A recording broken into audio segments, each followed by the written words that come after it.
Time now for a full check of the forecast. Let's turn things back over to Juan.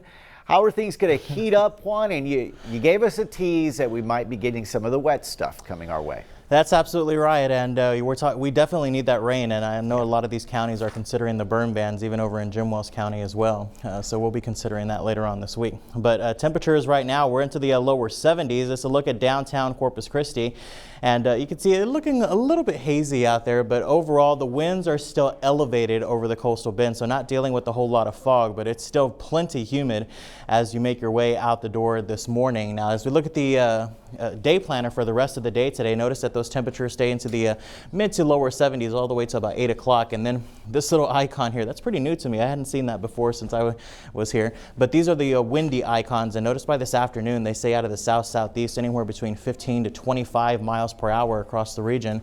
And we eventually get back into the mid 80s. That's anywhere between about 10 to 12 degrees above seasonal average. And another look over at our 6th weather bug off in Rockport. It's looking really nice this morning.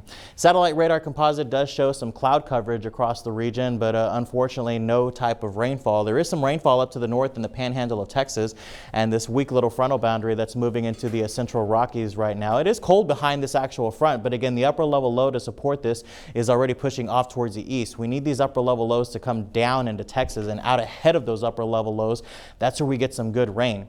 That looks to be what's happening with this particular frontal boundary up to the Pacific Northwest. It's not going to dive all the way down into South Texas, but it does present us the opportunity to get some cooler air and also that opportunity for some rainfall that'll occur late Friday and on into the first half of the weekend. But again, behind that front, we're talking about the 20s and 30s. There is this upper level low. Again, that's going to kick off to the east there. And as we look at the weather pattern here going into the next couple of days, again, warm this afternoon for us here. We will look for a northerly flow as that little frontal boundary pushes up to the north, but it's still going to be plenty warm tomorrow. I anticipate the highs to still reach the middle to upper 80s. And notice the rainfall that it starts to occur out ahead of that frontal boundary. Then as we go into Thanksgiving Day, we do pick up a few clouds here. It's still going to be nice. It'll be relatively breezy as well in anticipation of this stronger front coming into the central Rockies at this point. But then as that happens going into Friday, out ahead of the frontal boundary, we start to see some showers and even some thunder showers possible up into the central part of the state.